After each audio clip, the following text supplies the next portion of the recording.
Hello, everyone. I'm Olivia Estelle, and it's so great to see you. I can see you over here on the chat, and I am so happy to be here with you guys and just focus on keeping energy high and really what's going on with our energy right now and just any of your questions. And so really what I want to focus on is keeping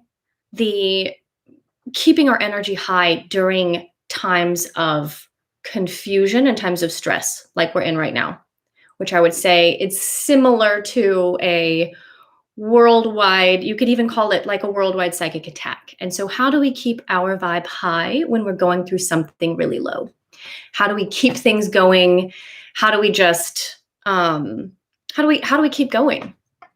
And that is going to be kind of my focus for the energy today. That's kind of where I want to keep my energy today. And I am really excited to answer your questions. I have a really, really great one here from Yesenia. Hi, Yesenia. And hi, DM. It's good to see you guys. So if you guys would just put your questions in the chat, either in all caps or put question beforehand so that I do not miss them. I feel like I have missed some before in the past, which I can absolutely go back to if you want. But the first question I'm going to start with, just because this is so much fun, and this is a topic that is just near and dear to my heart. It is a question from Yesenia, and it looks like YouTube already took it off because they tend to kind of scrub if you ask. Hi, Tamara. So good to see you here. But they kind of scrub the questions if you ask it really early. So just so you know, we did not delete it. But your question had to do with mermaids. And it had to do with your past life regression, Yesenia's gorgeous past life regression that she did, where she came upon a lifetime as a mermaid. What does that mean? What is the significance of mermaids? What is it with mythical creatures? Are they real? What is their importance? One of the really cool things that Yesenia actually got into in her regression was her mermaid lifetime was during Atlantis. And so she experienced really the fall of Atlantis, I think, and correct me if I'm wrong, Yesenia, it was so cool. So I don't want to get this wrong, but you kind of experienced the fall from the water, like you saw it happen, or at least one of the larger catastrophes that happened. You actually saw in your regression, which was very profound and also a little, I could feel it was also a little confusing because what are mermaids and what do they have to do with Atlantis? What do mythical creatures really have to do with the turn of the ages and with the earth? So the way that I see mermaids. Hi, AM. Hi, Doyle Wayne.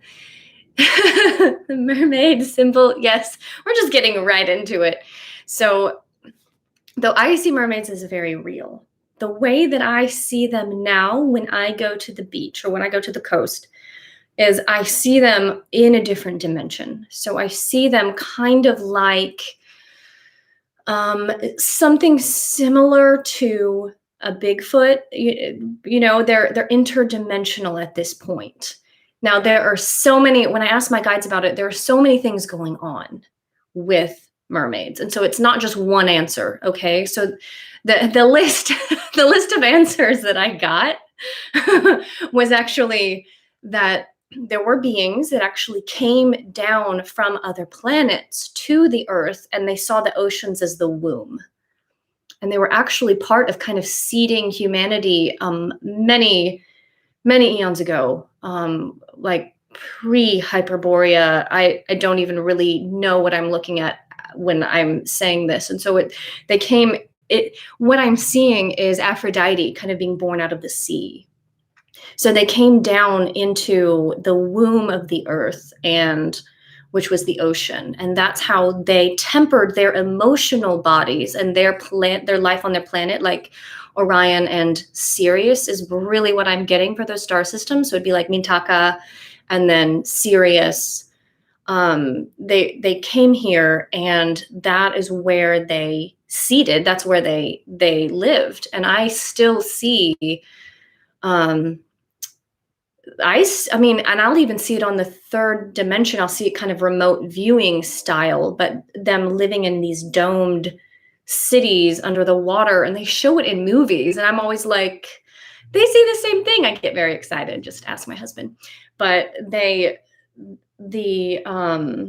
so there is an ET connection to mermaids and to aquatic humanoids, really. There is also kind of what I was seeing for this past life, and with the Atlantis connection specifically. Well, one, Atlantis was very closely connected to ETs on Earth. They walked and talked, and it was very normal with everyone because we were at a less density.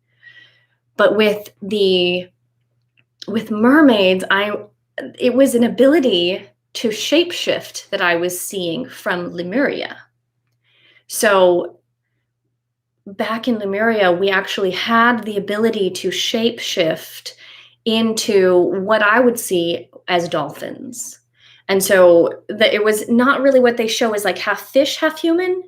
It was half dolphin, half human. And so we would usually do it under these crystal pyramids that were over water. And we would kind of get inside there, and that would help, even though I don't think we needed that. We didn't really need help to just kind of shapeshift, but it was a dolphin-human connection there. And so there was a DNA like fluidity between dolphins and humans in the era of Lemuria that I think really solidified mermaids. And then I think either some of them solidified during the Atlantean period and remained as mermaids, or there was also ET, just off-planet species that had seeded on the planet. And so by the time Atlantis rolled around, and by the time this past life of Yesenia's happened, there was kind of a lower dynamic, a lower force going on in the world, that they were interested in shape-shifting, and they were interested in chimeras. And so that ability that the Lemurians had naturally to kind of shapeshift and kind of formulate their own bodies into DNA chimeras, or a blend of animal, like a blend of different types of animals or different species. For the Lemurians, it was a natural and spiritual process. And the Atlanteans kind of took that out. The later era Atlantean, kind of the dark Atlanteans. Not all of Atlanteans were doing this, but that's kind of the chimeras. They were going after their ability to shapeshift because they had interest in DNA shifting and in DNA splicing, and just a lot of stuff that was no longer spiritual. They no longer had the ability to shapeshift themselves. And so they were trying to kind of either take it from the mermaids or from the people that still could shapeshift. And so I believe in her past life, she actually even had a choice if she wanted to come up out of the water or remain. And there was this ability when I see them to, kind of come out of the water. And there still is like a DNA heritage from these people that I do think is still in the world. I don't really know much more about it than that, but that is really what I saw about mermaids. And kind of they lived on the very edge of the third dimension. So it would be like like an interdimensional being. And I think they still exist. I think that they're out there. I really do. I don't believe any, I don't, I saw the Discovery Channel episode on mermaids, and I was like, seriously, you are not fooling me. This is a joke. I'm insulted. So I think that really anything that they try to give us about mermaids, I wouldn't really trust. I would trust really our own experience and the development of our third eye to kind of see what that is. and see into that DNA connection. I mean, anyone who has Neptune in their 4th or 10th houses, you're going to have a strong connection to the sea, and you're going to probably feel really connected to mermaids. And that's not, and even if you don't have Neptune there, that doesn't mean that you won't. So that's really, I think, that. And so, hello. Hi, Dana. So good to see you here. Yes, and Doyle, the Dogon. Yeah, I love that you brought that up. One of the first beings when I first started playing around with automatic writing, I was talking to the people that they called themselves the Nomos, and I saw them as like fish people. And it was a beautiful connection. And some of the first connections that I've really had with ETs have been underwater and have been in underwater cities, like the spaceships are going in and out of the water, for lack of a better word. And then the Dogon, I think, are the closest things that I have found that really validated me early on. And I would get it from other people, like mediums would be like, yeah, there's a fish man here talking to you. And I was like, fish man? I had never heard of that. You know, we kind of only hear of certain species. I'd never heard of it, but I really thought it really vibrated with me. So totally. Okay. Hi, Pierre. It's so good to see you again. Question. Hi, Olivia. Last week, as soon as I was falling asleep, I felt these intrusive thoughts coming from what felt like multiple sources reciting words to me all at once. Have you ever experienced this? Thank you. Oh my gosh. Yes. I'm so glad that you asked this, because yes, I have. I once woke up actually hearing someone speaking to me as if through a microphone.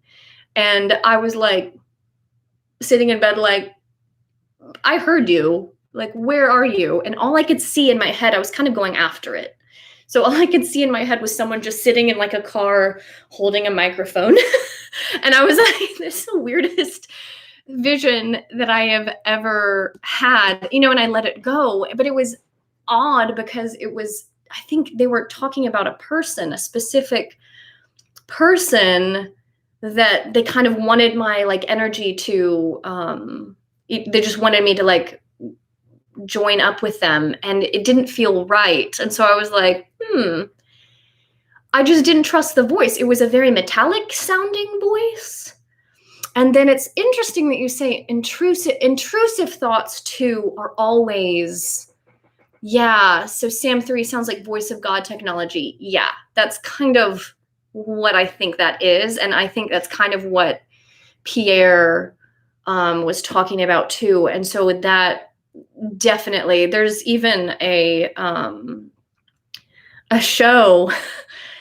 I watched like one episode, and it's on the Disney Channel. It's called the Benedict Society, I think.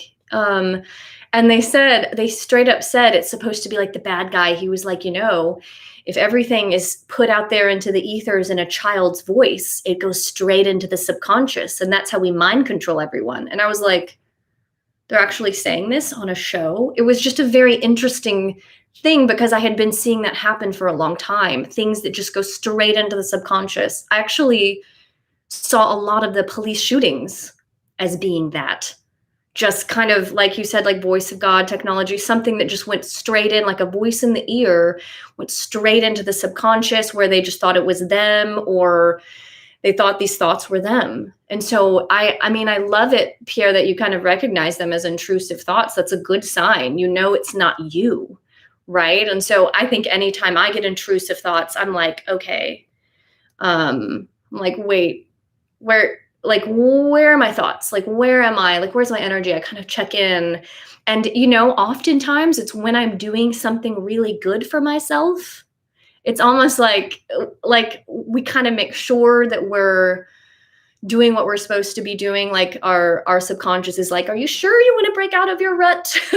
Are you sure you don't want, you know, so it could be a couple things. There are all kinds of things it could be, but definitely several voices talking at once feels like just the stuff that I feel when I leave the house that's like riding on the airwaves and promoting fear. And so, yeah, definitely. So, yes, that also explains how smart dolphins and orcas are. For sure. And Doyle Wayne, interesting. Dolphins once walked on land and adapted to water to protect them from the micronovas from the sun.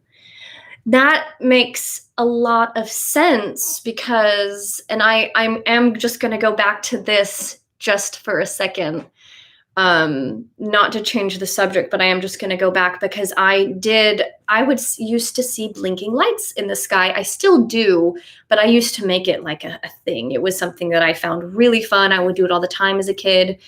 And then when it started happening again, kind of with my psychic awakening again in my 20s, I started tuning in. And I did that thing that Bashar says to do with like a triangle to kind of, it just kind of focuses your attention on it. Not that I necessarily listen to everything Bashar says, but I did do that. And I was looking at it like, okay, I'm going to focus on it. I'm going to look through, I think it was like a purple triangle or blue. And I saw what looked like a standing dolphin. And it had a round, kind of like, it looked kind of like a creature without a neck. So kind of like a streamlined creature. There wasn't a neck and then a head. It was just all one. And I was looking at it straight on and it had like lines, like a big V on its head. And then suddenly it turned to the side and it was wearing like a little robe and it was really sweet and really cute. And I was like, oh, I've never seen this kind of being before. And it turned to the side and I saw a little bitty like beak, like a dolphin face. And I realized, oh, I'm seeing a dolphin straight on. And it was standing up in a UFO or a light ship, for lack of a better word. So that makes sense to me. And I love that. Hi, MJ Star. If memory serves, dolphins were deer-like creatures before returning to the water. That, that's really cool. So, okay, to go back, hi, the analog kid, about voices. I've had the same thing happen to me. However, one thing I noticed was that the voices had a bit of static and weren't nearly as clear as opposed to actual visions from my guide's higher self. That's a really good distinction because I felt the same thing. It's like you could hear it.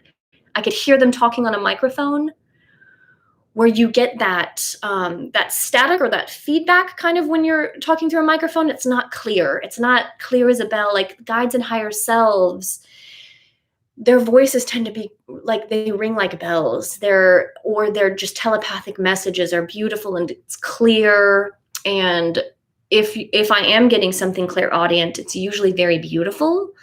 And then the guidance usually it's never bossy. It's never telling me what to do. It's never it's not that they don't suggest things because they can very gently kind of bring things to my awareness, but it's never a directive, I would say.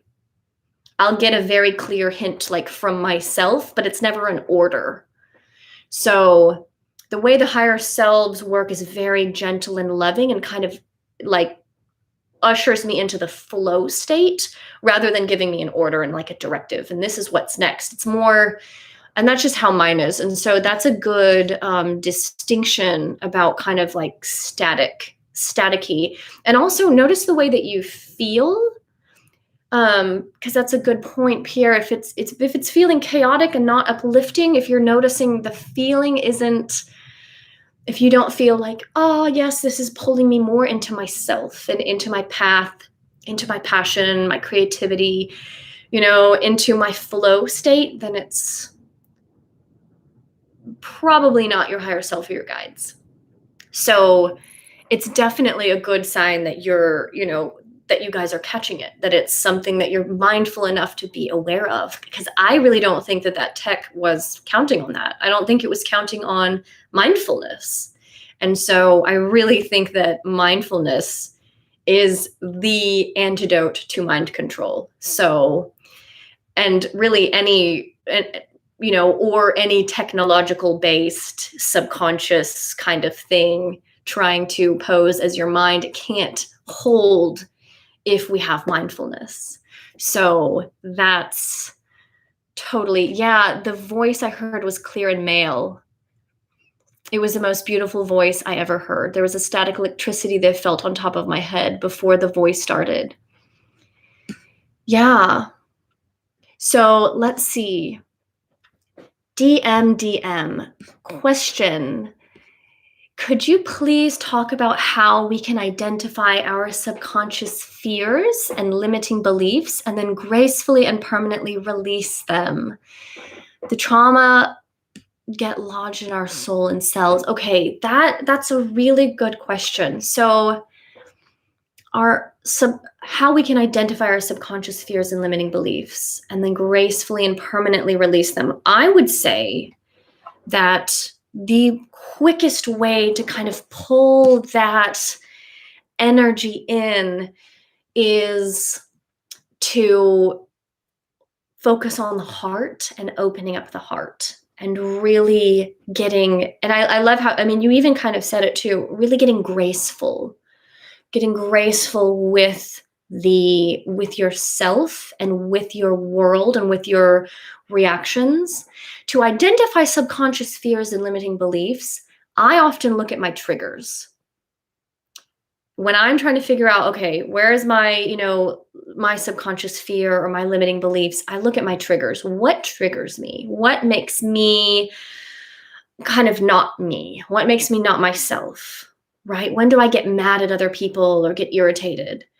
And my thing is writing. And so I actually like to write stuff down. I like to write down kind of what my limiting beliefs are. And then once I see it, it holds a lot less power and I can kind of work on it in my life. When it comes to gracefully and permanently releasing it, it has been my experience that it is a process where I continue to work on it. Rather, I'm not usually able to go in and erase things like with an eraser as much as I wish. The closest that I could get to that would be with working with hypnosis.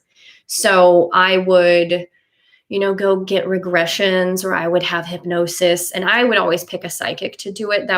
Or my teacher. That was always my personal preference, as well as just plain therapy. So I had really, really, really great therapists growing up. And I just always, therapy was one of I kind of call it, it's kind of like intuition development for me, because that really cleared out so much stuff through just talking about it, through just recognizing it. So when it comes to how can we identify it, I feel like we identify it in our life. And as we go through life and our triggers come up, it kind of shows us what our subconscious fears are. Like, what is going on right now? What problems or dramas, are in your life right now that kind of tells you where the limiting beliefs are. And so with this, I'm going to talk, while we're on this subject, hello, Therapy Outside the Box. I want to introduce my friend, Chris Hancock, and he is on here under Therapy Outside the Box. And he is actually he's a fabulous therapist and one of my good friends. And he has done some of the best work with some of the most, I would just say, traumatized clients that I have had. So so good. I want you to give us your information, Chris. How can we get in touch with you? How can we, where can people find you? Put your info in the chat. So, and then Google Chris Hancock Therapy Outside the Box, because he's fabulous. If you need someone to talk to over, distance, he does Zoom, I think, or, whatever, Skype meetings. And he can really also therapy is just profound. And so when it comes to psychic psychic development, really what it comes down to is kind of clearing out our old stuff. Like when we start to open the heart, there's usually a lot of pain there. And so really getting into that heart with a heart-based person like Chris is. So telehealth from virtually anywhere, perfect. And one of my criteria for a good therapist is, and for anyone, looking for a therapist, is that they have their own spiritual journey, that they have their own spirituality and their own spiritual path that they have gone down. And Chris has gone through he has a very beautiful spiritual channeling journey that he has been on now for a while, and he's been working spiritually. And so really nothing, you can bring all the weird to him. He actually has something called SEE, S-E-E. And I want you, Chris, tell us more about what SEE means, because it's a really beautiful thing that really bring all the weird. If you have weird things, you can actually bring that to a therapist that can help you talk about it. You're not going to be like, I was always afraid they're going to label me crazy. Great, I can't talk about these real things. I'll just talk about my parents. But with a safe therapist like Chris, you can really talk about everything, which I think is extraordinarily healing and validating to help people be seen. So definitely put your website on here, Chris, so that people can figure out where to find you. And hey, Dana, I see your question. Hi, Olivia. I'm frequently experiencing a pop in one ear, followed by a sharp, high-pitched tone. It switches from ear to ear. It feels significant, but I can't figure out why, as it's so random. So I love that. I actually have that too sometimes. And what I did is I started really tuning in and figuring out what the pattern was with it. So I was at what would happen was, for example, when it would happen, I'd be like, okay, what was I just thinking about? And I would stop and think about where my thoughts were, where my where my energy was. And then I would notice, how do I feel? Do I feel really like uplifted? Do I feel like someone is with me? Do I feel what's going on? I got really mindful with it. The sharp, high-pitched tone I would hear sometimes in my left ear. And for me, and this is just mine, so over time, I assigned it meaning due to mindfulness, due to kind of tuning in and being like, what's going on right now? And so over time, I realized that the left, like high pitched in my left ear was like, where's your thoughts, Olivia? Like, where are you going?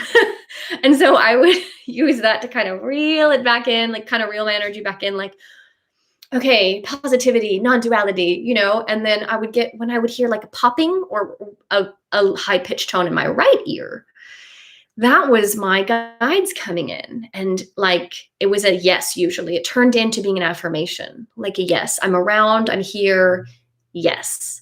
So over time, I assigned it. And I would say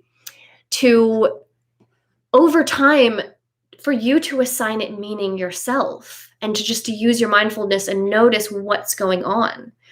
Another thing you could do, actually, is what I do myself with mediumship, which is I program my mediumship. I've set the intention with my guides and kind of with my field, my auric field, that the maternal side is on their right, and this is kind of mirror, so it's kind of showing the same. So on my right, or when I'm looking at them, on their right is their maternal side, and on their left is their paternal side, and then it goes right here. So it goes like mother, like parents, grandparents, great grandparents, and then if it's loved ones, usually, or if it's like a partner, it usually shows up right on them, or like right parallel to them in the center. And so that's I made that kind of programming with them, and it started showing up that way. I started tuning in that way, like, okay, where do I see it over the person? And so in that same vein, You could even ask, can my ear ring when it's my guide showing up, when it's my, can my left ear ring when I need, to kind of like rein in my thoughts, because it's also what they're showing me is that it's also a frequency shift for me. So it would be like when someone was around, when a guide was around, it would be a frequency kind of shifting. And so if you do find that you are a more mediumistic type person, it could be a frequency shift. Like someone's here, someone's around, someone wants to talk to you. And then it would be time to tune in and say, okay, who is it? Who's here? Let me see if I can, see a face or who are you connected to? Are you connected to the house, person, land, me? That's when I would just kind of go through my questions and see what is this attached to. And just know, especially, Dana, is that it's attracted to your energy. It's your energy kind of crackling and popping and shifting and allowing you kind of validation, really. It's pulling our spirituality. I mean, the way that I see like ear popping and ringing is like what happens when we pull that into the third dimension, when we pull the spirit realm into the third dimension. And so it can be us, and it can sometimes be beings popping in and out too. So just feel into it, see how you feel. Obviously, if you if you feel something and it's not, you're walking through kind of a weird house or a house that kind of makes you feel weird, or you're just getting like kind of a weird or chaotic anxiety feeling, then it might just be something kind of like coming around that you could just be like, okay, I'll put up my energetic boundaries. That has happened before too, where I'm just like, oh, boundaries, got to remember those. So it could be, it could be any of those things. So I hope that helped. And thank you, DM. So nice. Let's see. So one of the things that I definitely wanted to get to today, that I wanted to talk to today, was keeping the energy light, keeping the energy high when we're going through something crazy, like kind of the world right now. So I'm using kind of the uncertainty of the world right now, but it could really be anything. It could be, just a challenge or a trial. It could be psychic attack, which you all kind of got to see happen live in real time with me last time when I did a live about the Greys. I really just had to kind of put it out there, and I just had to speak my truth because I was kind of being squeezed without talking. I had to just speak it out. And sometimes we're supposed to act in ways that broaden our horizons, even if it does garner psychic attack from the darker forces. I just truly believe that. And honestly, sometimes psychic attacks can be the most validating, healing, and helpful things in the end for me. So I'm not going to say it's comfortable, and I'm not going to say that the energy that is out there right now is comfortable. That's not what I'm saying. What I'm saying is that when it comes to keeping our vibe high without spiritual bypassing, it's a really important thing to do. And it's really only done, honestly, by doubling down on your spiritual practices. That's really all I have found to do. That's the most important part of this. So I would say, let's see, check my notes and make sure that I'm getting to all of it. So so for me, it's keeping a really good routine, a really good health routine, and maybe even doing some detoxes or just lightening up the load in a way to keep my spiritual growth and my spiritual trajectory strong. And so that for me, it's kind of like spiritual weightlifting. It's like we really kind of right now, this is where the rubber meets the road, and we are really just we're building our strength spiritually. And so what it comes down to for me, and it might be different for you all based, I mean, it's going to be different for everyone, probably based on your chart and kind of where our weaknesses lie, but I would find out kind of where your weaknesses tend to be, and I would really bolster that with good routines. So for me personally, I can tend to be ungrounded. So I really focus on grounding practices, eating good food, getting stable with my routines and diet. And it has to do diet, not because it really is a spiritual, not because it's terribly important, because I often see importance given to it a lot more than I think it should, but that's just my personal opinion. But it's just more of a personal thing for me. That can be, I can just start really, when I'm ungrounded, I can just start eating. I just eat crap. And so that's where I really am focusing on reeling it in. So I would see kind of where your tendencies lie. Another thing that I would really watch is scrolling, like the internet, just mindlessly scrolling and taking part in other people's pain body. For example, Facebook and arguments on Facebook, or even groups like Facebook groups where people are airing lots of issues and problems. That can be very good, and that can be fine. But I think in a time when we're in a sensitive period, if there's been, a psychic attack or something going on, it's really good to keep your space really sealed in a new way. And I kind of stopped watching TV shows. I enjoy getting, kind of sucked into a TV show every now and then, because it's good to just unwind.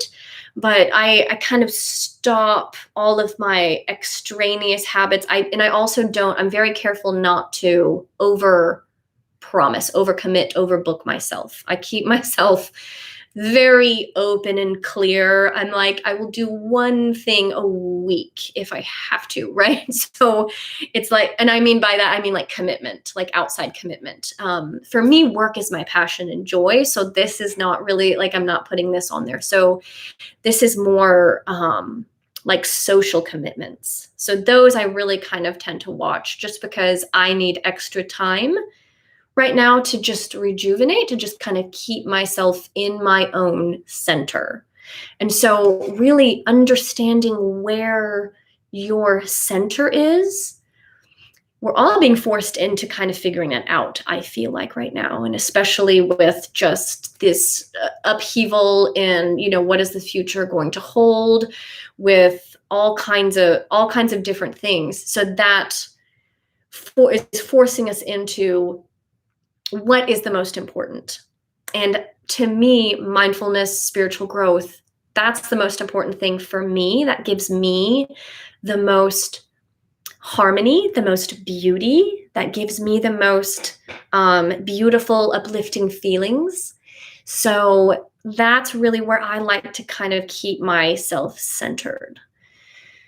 So I also, connected to this, is finding your passion, knowing what your passion is.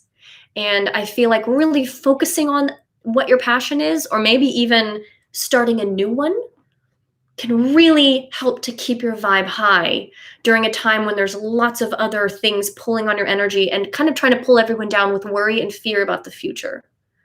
So it's, where is the financial system going? Where are the vaccine stuff going? All of that can tend to pull me into a negative future, fearful scenario that doesn't really do me any good. It really doesn't. I'm not serving myself by going into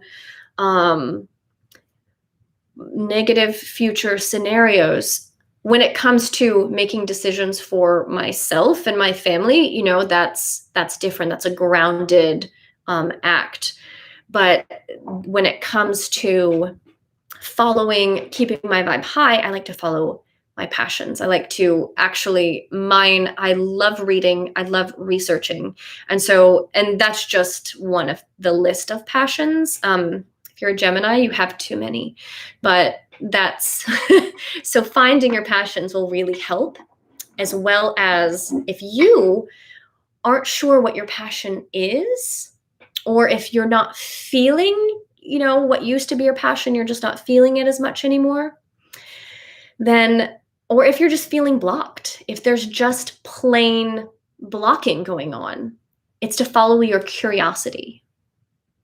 It's to really get into curiosity, get into really the energy of the Gemini, get into the Gemini's higher aspect, the higher ruler of the Gemini when they're on the spiritual path, and when we're actually getting into levels of spiritual growth. The ruler of Gemini, instead of Mercury, is the earth.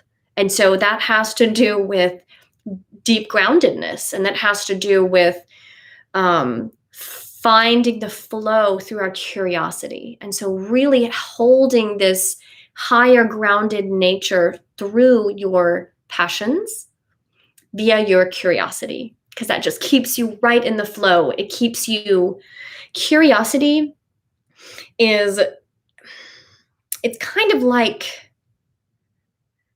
the way that I think of curiosity, it keeps me out of martyr syndrome. It keeps me light. So instead of going down into, well, I am going to fight this and I will, fight it till the bitter end. It's more like, I use it as, this is very interesting. Look how this is turning out. And I can hold things more lightly. I don't have to go down a martyr path of, self-sacrifice and just just heavier energy that can more easily tend to resonate with a dark energy I'm trying to avoid. So curiosity, lightness, levity, all of these things, I'm not saying to spiritually bypass. So it's not that we're bypassing, but it's having the ability to hold the truth of what is happening out in the world with a light hand, and to actually find what is good in your life in spite of what is going on out there, and allowing your spiritual growth to take precedence and to take priority in your life, because that pulls you forward and that pulls the world forward. I really see that. And so when it comes to, questions like, what can we do? What is the point? What can we do? And we can certainly organize, but we can absolutely start just all on our own by getting into our spiritual growth, getting into our mindfulness, and just like all of the questions, all of the beautiful questions today, really get into our connecting. So just let me know in the chat if you can hear me.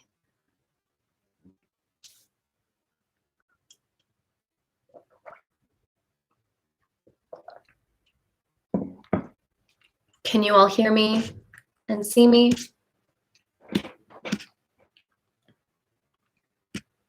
Okay, buggy, but yes, okay. So yeah, I'm not really sure what's going on with the connection. Okay, it's better now. Great. So I don't think that I skipped too much that time, whereas the last time I did this, it was a whole, I think, 20-minute segment. Can you all hear me? It says you're saying the sound is glitching, which is interesting. Oh, that's true. I did. It's a good point, MJ Star. So, yeah.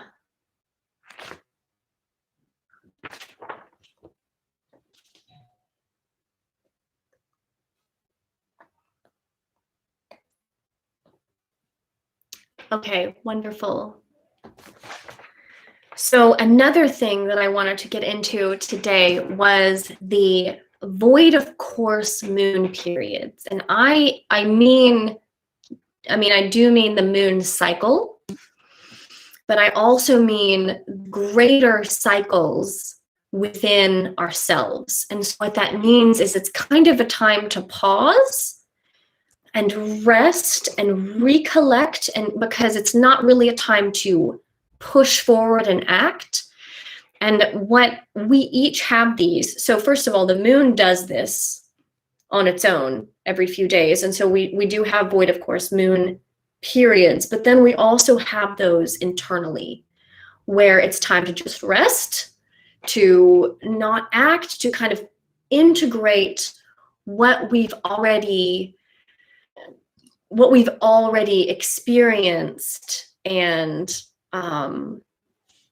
what we've already kind of had going on. And so right now, I'm feeling like in the world is like a void of course moon. Like we're not sure which course we're going to take. And it's time, the time for action is building. It's really time to connect. It's really just time to keep our energy together and really keep our energy centered. And so that's really it's a period of waiting, and especially a period of waiting between creative inspiration. So what I mean by that is it's kind of like when we receive an idea, it can even, I mean, and if you're on if you're on the intuitive, path, which, hello, the cosmic space witch. I love your name. That is brilliant. So yeah, if you're on, the intuitive path, like you are, I feel like you can even have this creative inspiration can happen as like a psychic inspiration, like a psychic, as creative inspiration ultimately is. So really we're waiting. It's kind of like waiting for the ideas to land. We kind of let go of, what we are maybe, in void of course periods, we kind of let go of what we're trying to manifest, to send it out into the universe to kind of be reworked. And then it will come back to us in a higher and better form, because it always does. If it's meant for us, it does come back in a prettier package, really. That's the level of trust that we develop. And so if I'm ever asking a question, if I'm ever unsure about something, like say I've gotten, I'm like, what does that dolphin mean? Like, what is that I just saw? What does that dolphin mean? And I'm not getting something immediately. I just let it go. And I just do something else. I forget about it. I let it go by kind of just being like, I'm holding the intention for clarity, and I forget about it. And then later on, I will get like a hit, or, I will get sometimes even just a physical validation of what I have, what I've asked about. So that is something that also happens just with creativity. So say you're a passionate person with songwriting, and you have a beautiful just idea kind of like land in your lap, and you're just writing. It's so easy. And then the next day you sit down to write, and it's like nothing's there. Where is it? Where is that creative inspiration? It's like the waiting period of just kind of letting go and not trying to force it, and not letting your mind go to panic mode. Where did it go? But instead just being light with it, holding it lightly, like with curiosity. Wonder where it went. And kind of just allowing your own energy to pull through creativity naturally and in the flow. And it is my opinion that we get better at this. I think the intuitive development path helps us get better at the creativity path, at the inspiration path. I feel like they're really one and the same, essentially.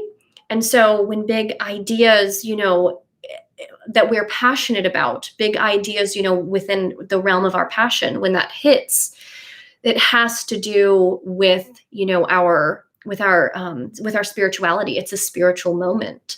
And so spiritual growth helps us stay in that creativity, in that creatively receptive state more often and for longer. So there's another plug for spiritual growth, but I'm going to go back. Yes. Okay. Well, I hope you guys can still hear me. It looks like maybe you can, but that the video and sound is shaky. Hopefully on the recording, when it drops after the live is over, will be clear, but who knows? Thank you, Chris. That's so kind of you. And no, okay, yeah, I've actually gotten this. I love this. I take this as a big compliment when someone asks me if I am the Olivia from The Dark Journalist. I have been asked this by several people. I am not. I am not the same Olivia. I love her voice, and I take that as a huge compliment. And I love Dark Journalist's work, but I am not the same Olivia. And I've even told people that, and I could tell they didn't believe me. And I think that they thought I was either trying to hide my identity or something. I don't know, but I'm not the same Olivia. I kind of, wish that I had the same voice as her, but I love that. So, yeah.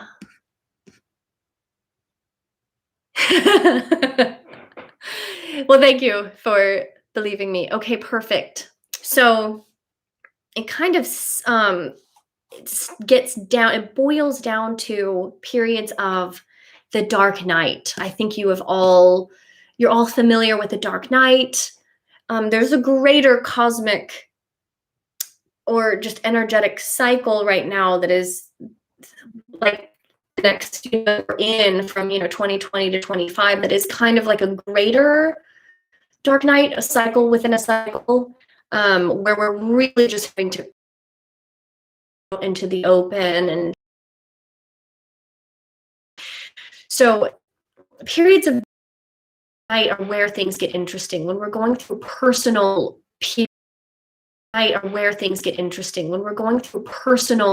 periods of just bleh. So this isn't void of course period where things are just kind of put out, let go. The dark night is when something, when a trauma has either happened or has been triggered, has come up.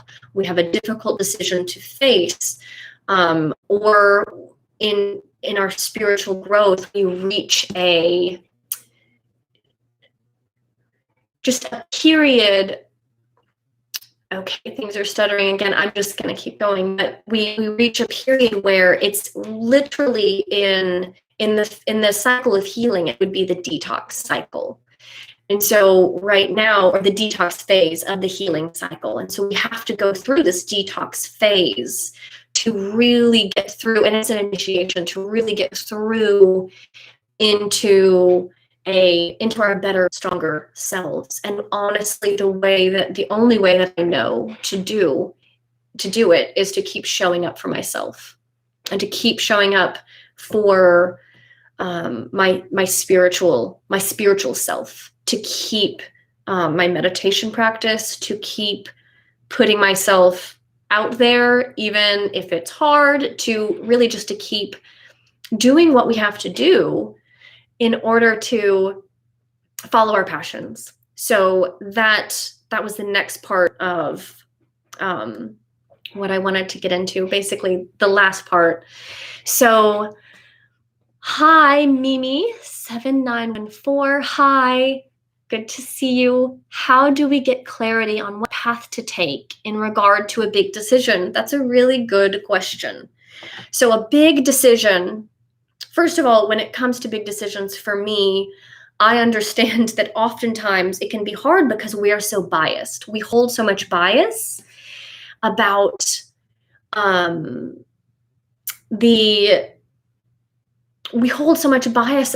what choice to make and what path to take.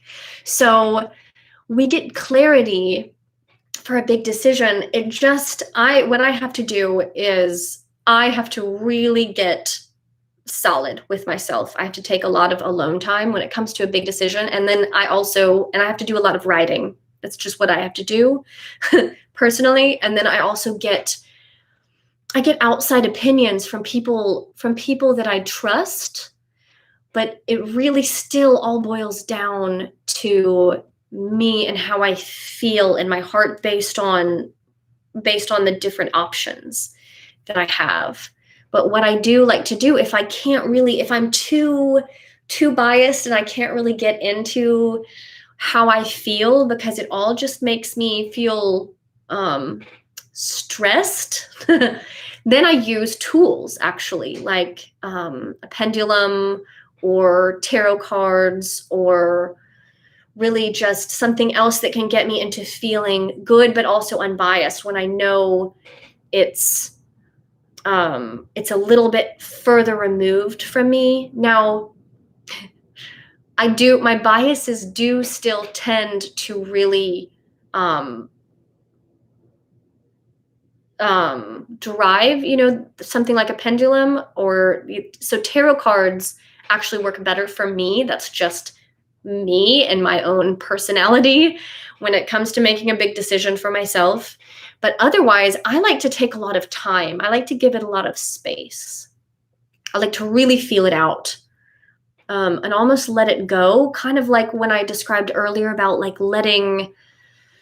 asking for clarity and letting it go and trying to see if I can't calm myself down, kind of bring my energy. Like if I'm really anxious about something, it depends on the energy behind the decision, but see if I can't get a more neutral slate, because that neutrality is the bias that I really need for big decisions, for my spirit to kind of lead me, and my heart. Because the heart, whenever I'm afraid or whenever I'm super nervous, my heart, that's like kind of the first things that kind of shuts down to really keep me protected. But if I can really keep it open in spite of my like anxiety, and sometimes I have to just let them coexist, honestly, then I can really feel, okay, I feel like this is the right decision for me. And sometimes our big decisions don't make logical sense to the mind or really to anyone else around us, but intuitively and psychically, it is number one, the best thing to do for us. And it's because it's on an energetic level. And I think this is really important. Sometimes people won't get, they're like, why are you no longer, in,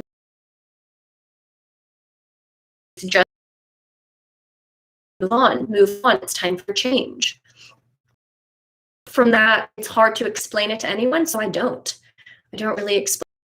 I think that intuitive decisions are the best decisions. Mainstream society hasn't really caught up to that yet, but for me, that is really all. I think that that's precedence. It's staying, and as it's trying to reconnect, I'm just going to see what else is on the chat. Hi, Michaela and the Bees. I'm so happy you're here. I'm sorry if I butchered your name. Menagerie of Magic. I love these names. You guys are so creative. I love it. Okay, Michaela and the Bees. How do you keep your heart open? Such a good question. And you're so welcome, Mimi. You guys are so sweet. So that's okay. Keeping the heart open. For me, honestly, it is an ongoing process. It isn't really like I ever, well, yes and no, but I never really got to a point where like now it's like, oh, and it stays open. I have mine tends to kind of close down, and then I'll have to work to kind of open it back up. And so for me, it's an ongoing process. And I'll be like, oh, I can really feel when my heart is way more open at some times than others. And when it comes to keeping it open, That's such a good question. One of the first things that I have to do is I have to kind of go through my triggers and see where my pain body is, see how my progress is doing with my growth and with my healing. So I will just kind of say, okay, like how triggered have I been lately? What's triggering me now? Where are my emotions? If I'm in a really stable place and I'm able to hike, or, I'm able to be in nature, my heart will tend to be way more open than if I've had to kind of be landlocked, or if I've had to stay indoors, or I've just been busier, or there's just been a lot more stuff going on then, and I haven't been able to get to my spiritual practices, then I'll kind of notice, okay, like I can kind of feel kind of pain there, centering there. And it did take me a while to get to that point where I could feel that. But after a while, I found that I could kind of feel like, oh, my heart is not open. Okay, I'm going to need to work on that. And so what I like to do is I like to do a visualization. So I just like take a deep breath and kind of feel that area expand. And then I visualize a light. I actually had a client today had a beautiful visualization today where she just visualized a red rose there, a green light and a red rose. And she would just visualize the rose opening. And so not only is that kind of a heart opening chakra practice, it is also a third eye clairvoyant practice that you can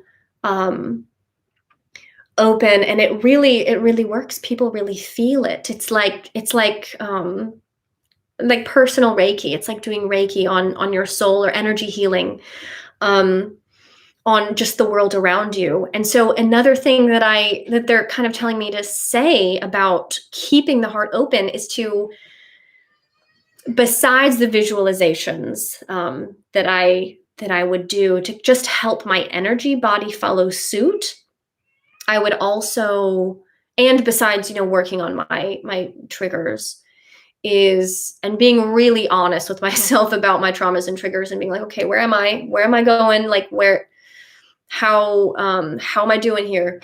But which does take a level of humility and kind of setting the ego aside and understand, and kind of looking at things with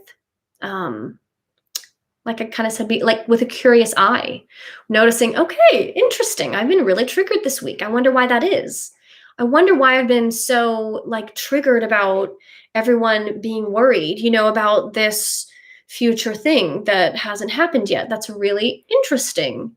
Do I think that, or is that other people? Like, I'll go into it with a curiosity rather than shame about oh, I've been so triggered. I'm just always I'm so easily triggered. I'll try to keep things curious rather than shameful. That helps keep things light, and it helps keep me moving in the right vibration. So that's kind of what I mean by keeping the vibe high. What I like to do also, and this helps keep my heart open as well, is it's an energy practice where before I walk into a building, I practice pushing my heart out and around, filling up the whole building, like expanding my aura to fill up the whole building. And so I used to do this going into Walmart, and I would just practice expanding my heart out, seeing the whole building covered in this beautiful white light, and everyone inside just being like, ah. And I would walk through, and you would be shocked at how people react when you're holding that heart space. People can feel it. They don't know why, but people can feel it. There's just so much more love available, more love in the air. And so that's what I would do there. And then when I would actually be inside Walmart, I would actually practice mediumship. This was when I was really practicing psychic development. I would kind of look for people's deceased relatives. I'm like, okay, I see their paternal grandfather and their maternal grandmother. And I would just kind of walk around. I wouldn't say anything to anyone, but I would walk around and just practice holding that energy and holding that space in a relatively dense area, like in a relatively dense, denser energy. And I would practice carrying that energy into dense spaces, because I don't think that we are meant to stay high up in a on a hilltop meditating under a pyramid, as much as I would really like to. I think that we're meant to come and bring it down to dense spaces. The denser, the better. And so it's really about keeping our vibe as clear and as locked in as possible to really pull that down into dense spaces. Now, there is a caveat there. It's not that we don't want to intentionally wallow around in really low vibe areas. That's not what I'm saying. I'm just saying that I never liked the idea of being like, no, I refuse to go in there. I refuse to go there. It's a low vibe. I would like to bring my light in with me. And that practice of keeping my heart open was a beautiful practice for myself, that really helped me keep it open as a habit. So I hope that helped. I hope that that was clear. Hi, Louie. Great to see you. What protocols would you follow in order to manifest a tailor-made lucid dream experience? That is a great question. So lucid dreaming, super fun. I went through a phase where I was really practicing lucid dreaming every night, and I loved it. When it comes to manifesting, lucid dreaming is really one of the more concrete ways of understanding your own power. So in lucid dreams, you understand how strong you really are spiritually. I mean, when you're just able to throw a car 10 miles just with your hand, then you realize, oh, okay. I'm not on the physical plane. I'm, here, I'm in a different place. I don't know why I was throwing cars. I think I just wanted to see if I could do it. I definitely also fly every time I know that I'm in a lucid dreaming experience. So that would be one thing. So the first thing to manifest lucid dreaming, it took training and it took intention. So I set the intention. I was all about lucid dreaming. I read books. I think, which book? I don't see it, but there's a really good one called Astral Dynamics by Bruce. I think it's Robert Bruce. And then there's lots of books on the subject, and there's lots of things you can do. But the thing that I would do was I would always put my finger through my hand. I would always put my finger on my hand and as an anchor. I'm in the physical, because my finger, isn't going through my hand. And I remember it kind of turned into a habit. There's lots of different habits you can kind of do. I've also heard, I think saying roam, groam, I think before falling asleep is to remember dreams. But lucid dreaming, you kind of have to put in habitual reminders. So the first thing that you notice when you're lucid dreaming is that something physically isn't happening right. So water isn't coming out of the faucet, or something is off. Something is not following the physical third dimensional laws of existence. And that's when you know you're dreaming. And so that's what this one time I was doing this, and my finger went all the way through. It just went through my hand. And I was like, oh, and I didn't feel anything. And I was looking at it what just happened? I'm dreaming. And I looked around and I couldn't tell I was dreaming. Nothing else gave it away but that. And so practicing something like that to kind of create a habitual anchor can kind of help start setting the almost habitual intention of wanting a lucid dream experience. And then from there, you can just decide what you want to see in your lucid dream. I would decide beforehand and just kind of meditate on it, but it's just a daily kind of thing that you get into the habit of. And so mine was always I would fly. As soon as I realized I was in a lucid dream, I was flying. Sometimes it worked better than others. Sometimes I would just kind of float. And I'm like, why am I not flying? And it was just an interesting experience. Other times would just be long flights, all around that were very beautiful. And other times I would be like, I want to see a color. I want to see a lime green t-shirt. I think one time the floor in my bedroom was covered in water. And I was like, it was like this much water. And I'm like, no. This isn't really happening because my house is too high to have flooded. So I'm like, okay, I want to see a lime green pen. And I looked down and I saw like something else that was lime green. I was like, okay, there it is. And then I looked over and there was someone wearing a lime green shirt. And then like later on, I would see a lime green pen. And so it's working with manifestation. And so you kind of figure out what you want to experience, and then you kind of program it that way. And it's all through intention and kind of levity or like lightness. And then just kind of let it go, but be like, okay, I'm in the physical. Okay, I'm here. And then, build it into a habit. Okay. So yes, therapy outside the box, internal family systems is also a great heart accessing opening practice. And I believe you do that. So that if that is something you want to experience, hit up Chris Hancock for some of the internal family systems that he does. So Phoebe Smith, hi Phoebe. Question, how do you reconnect with things that interest you if you're having issues with boredom? I feel like I have chronic boredom and it's hard to get in touch with my curious nature sometimes. I love that. So that's such a good question. When I have boredom, so I love that you already know that curiosity is kind of what pulls you out of boredom. So you're already really aware of that. For me, when I'm in a chronic boredom, I feel stuck. I feel like it's kind of when I'm in a period of just feeling stuck. And that is when, and if I can't really get curious about anything, if I can't even muster that up, like then I know I'm stuck. Like if I can't even muster up curiosity, if everything's like bleh, then I just kind of know that I'm like, oh, okay, there's nothing really like sizzling my curiosity, my passions. I'm not really living my passions. So what I do is I just go for beauty.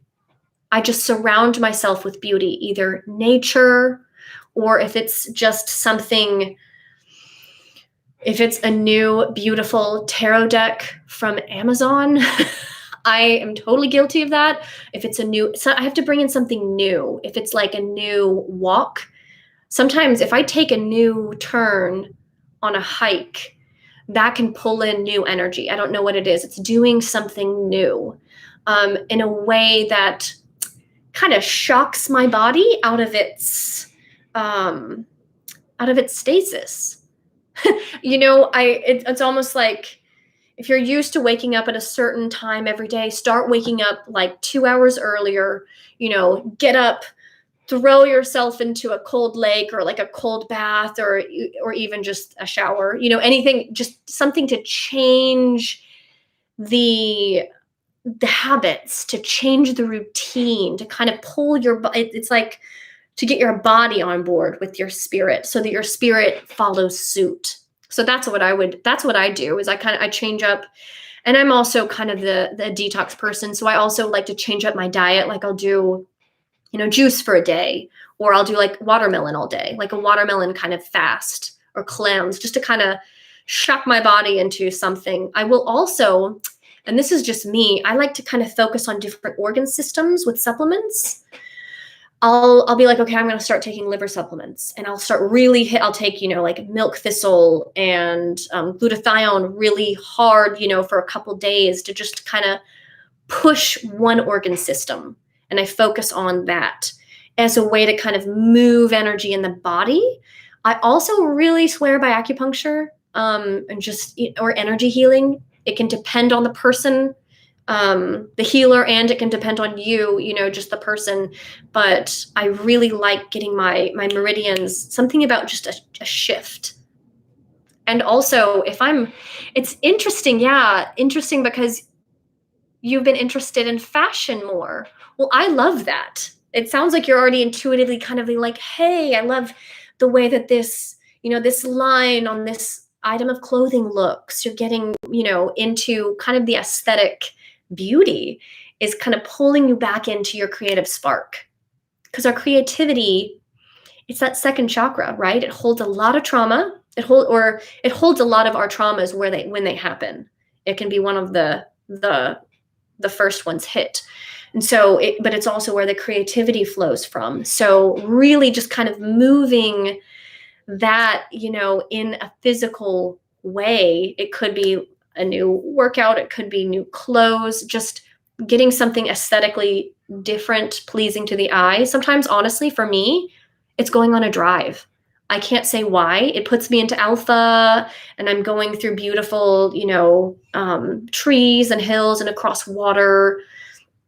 Crossing running water can be really good to clear energy. All of that stuff is what I do to kind of shake out of ruts, which is what I kind of feel like chronic boredom is. It's just kind of like a stuck rut. So I go on a nice long drive, and then I come home and take a shower, I feel like a different person. And I don't really know why that is. It's just a cleansing of the energy. It really is just, those are really just energy cleansing techniques. And as well as just movement in general helps. So yeah. Okay, let's see, what is the next one? Yes. Hi, the analog kid. Question. This may sound childish, but is it possible to be in your heart and scared at the same time? So that's a really good question. It is. It is. So, yeah, how do I answer this? I would say it depends on the level of fear. It depends on the visceral amount of fear, right?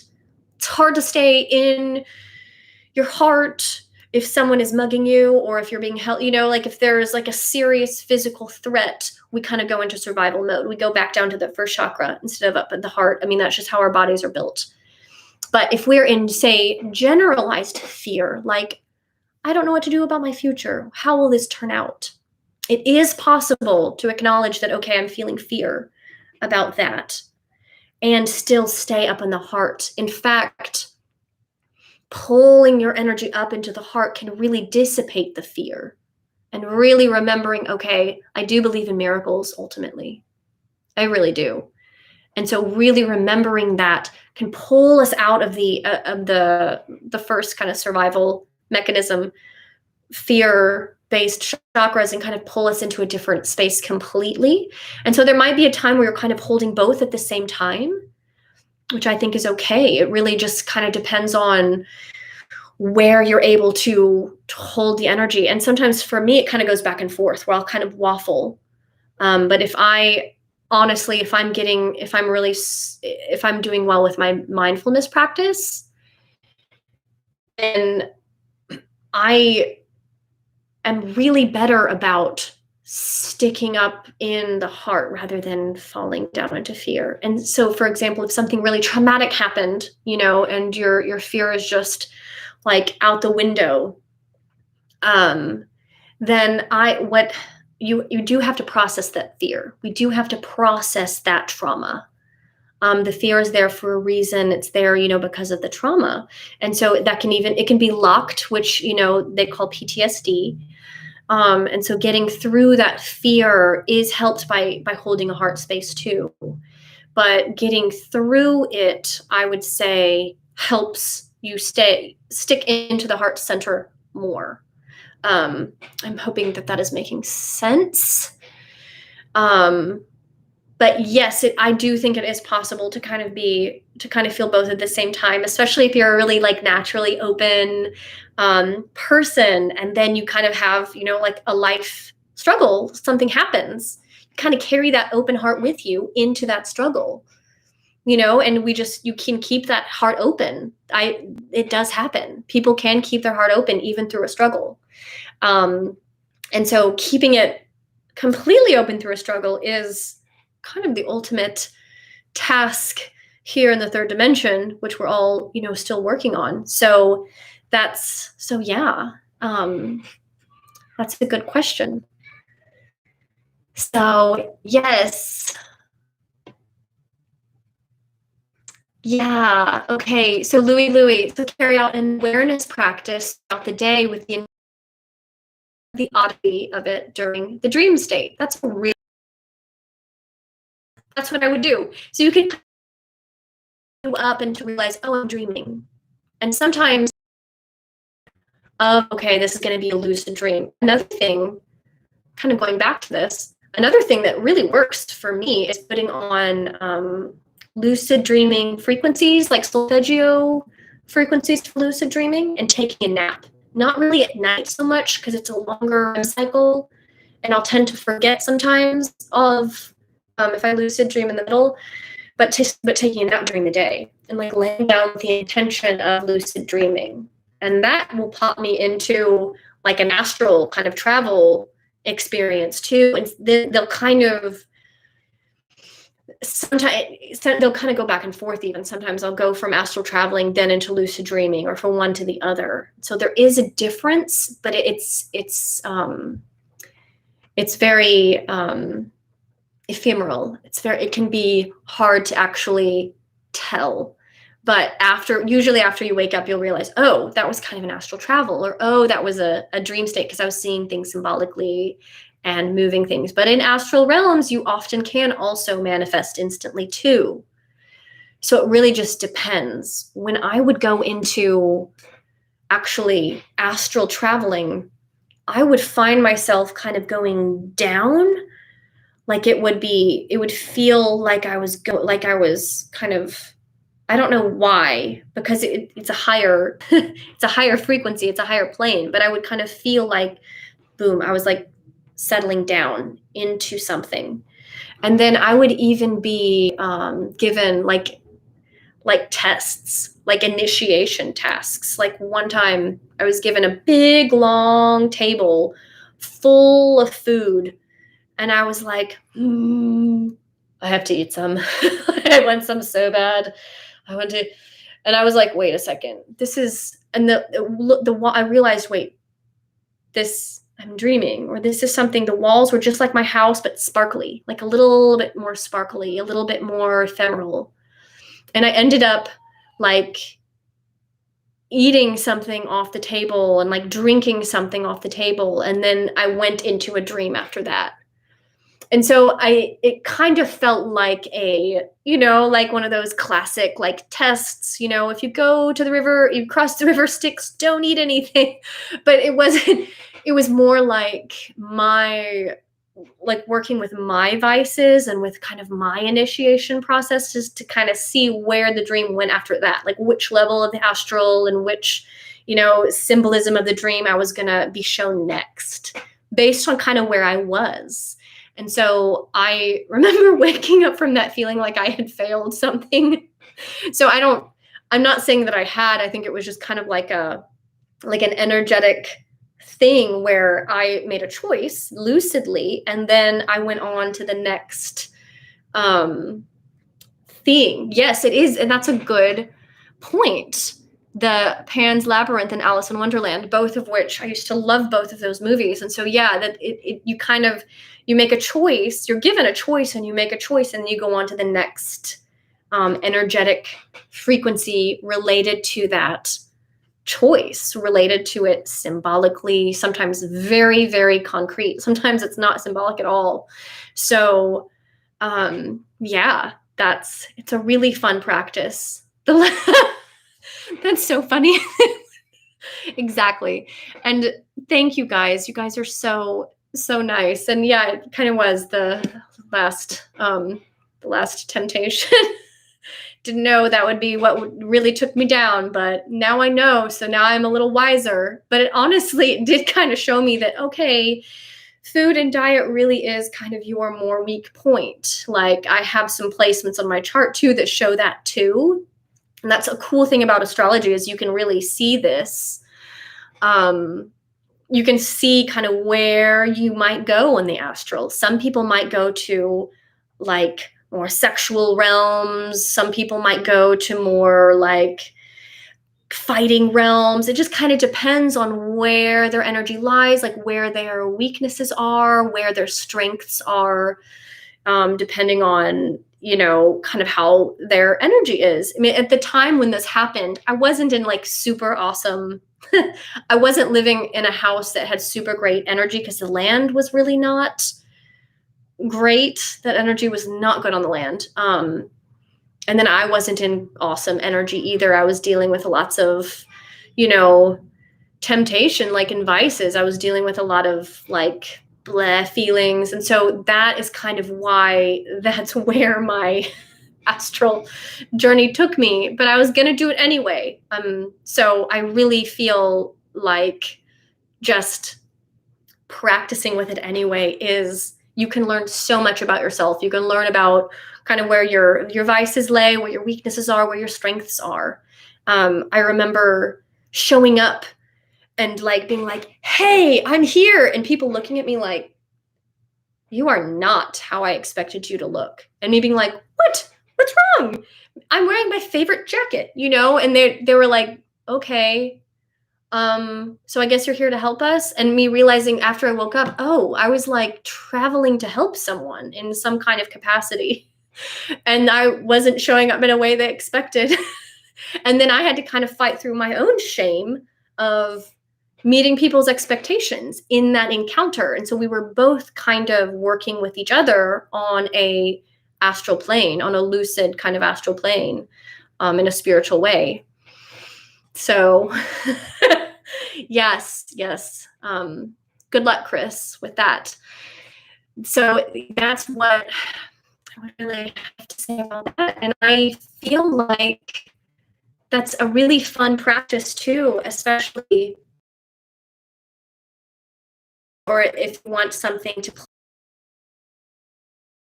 and you have the time to take a nap, or you have time to dedicate to this other spiritual practices, I would suggest also meditating. If you're going to be practicing with lucid dreaming and astral travel, I would suggest meditation so that you can really get as clear as possible. I really believe that. So let's see, did I look at my notes and see if I touched on everything I wanted to talk about? It looks like I did. Yeah. Curiosity over shame and keeping things. Yeah.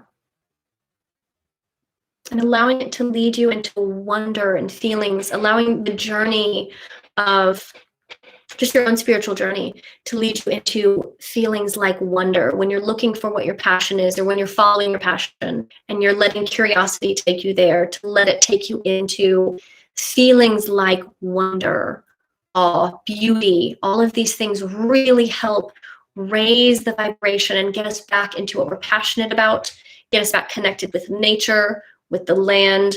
These are energies that I really think need to be anchored into the soil right now. I'm not spiritual bypassing. I really do think that right now we're in a dark phase, but I feel like really anchoring in our light is one of the best ways we can do to really build up our spiritual strength. We're kind of like in the spiritual boot camp right now, where we're doing bleachers and it's a little painful, but we're getting stronger. Okay. So I really do see that taking action and speaking out and coming together, like we are right now, just in community, getting together, like-minded souls talking about spirituality. So I hope that you guys all have a great night tonight. Thank you so much for joining me. I had so much fun. It is always so fun to come together with all of you guys and just share in your energy and build up this energy that is a shared experience, a shared spiritual experience, to where I am sending you guys all my love, all my heart-centered energy, like a big Reiki healing. Except I don't do Reiki, I don't claim Reiki, but it's similar, where I'm sending you all this energy, and then working with your energy in the form of your questions helps just give my energy form and function. So thank you so much for being here and asking questions and just sharing. In all of this, you guys are awesome. It's so great to see you. It's so great to see you, Sundari. Thank you so much, AM, and Mimi, and Menagerie of Magic. And I hope you guys all have a great night. And yes, thank you, Chris. Therapy Outside the Box. Make sure and look him up. Look up Chris Hancock, Therapy Outside the Box, for spiritual experiences and anomalous experiences that you can talk about in therapy. What could be better? So thank you again, everyone, and I hope you have a great night.